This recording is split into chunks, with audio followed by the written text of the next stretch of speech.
Jaganmohan Reddy why not 175 అని మాట్లాడుతున్న రోజుల్లో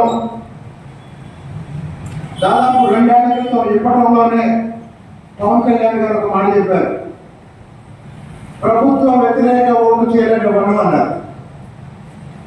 కానీ అది ఏ రూపంలో ఉంటుంది, పొత్తు ఎలా ఉంటుంది అనే విషయం రాజమండ్రిలో ఒక అక్రమ కేసులో చంద్రబాబు నాయుడు గారిని జగన్మోహన్ రెడ్డి ప్రభుత్వం అరెస్ట్ చేస్తే వెంటనే యుద్ధ ప్రాతిపదికన రాజమండ్రి వెళ్ళి చంద్రబాబు నాయుడు గారిని కలిసి చంద్రబాబు నాయుడు గారికి పరామర్శ చేసి చంద్రబాబు నాయుడు గారికి ధైర్యాన్ని ఇచ్చి బయటకు వచ్చి రాష్ట్రానికి భరోసా ఇచ్చిన పవన్ కళ్యాణ్ గారికి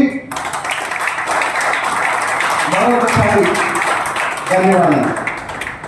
పవన్ కళ్యాణ్ గారు రాజమండ్రి జైలు గేటు ముందు లోకేష్ గారిని బాలకృష్ణ గారిని పక్కన పెట్టుకొని పొత్తు గురించి మాట్లాడిన ఆ క్షణమే కూటమి ప్రభుత్వం ఏర్పడింది.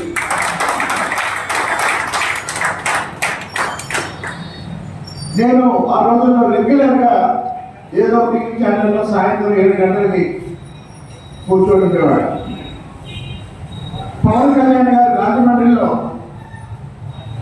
జనసేన తెలుగుదేశం కలిసి పోటీ చేస్తాయి, కలిసి వెళ్దాం ఎన్నికలకి అని 11, 12 ఆ సమయంలో చెప్పారు. సాయంత్రం 7 గంటల నుంచి 9 గంటల వరకు ఏపీ ఛానల్లో డిబేట్ అయిపోయి నేను బయటకు వచ్చినాక అక్కడ ఒక మిత్రుడు నాకు చెప్పింది ఏంటంటే,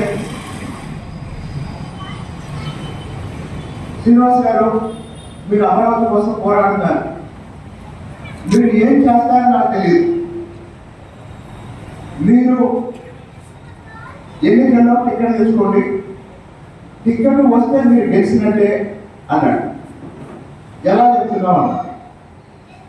ఈరోజు పవన్ కళ్యాణ్ పడిన తర్వాత నాకు ఇక డౌట్ లేదు, రాబోయేది తెలుగుదేశం జనసేన ప్రభుత్వమే అని ఆ రోజే ఆయన చెప్పాడు.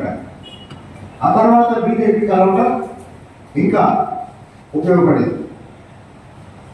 అయితే అంతకుముందు 5 సంవత్సరాలు చంద్రబాబు నాయుడు గారిని ఆయన కుటుంబాన్ని, పవన్ కళ్యాణ్ గారికి ఆయన కుటుంబాన్ని ఎలా మాట్లాడారో, సోషల్ మీడియాలో ఎలాంటి ట్రోల్ చేశారో మనందరికీ తెలుసు.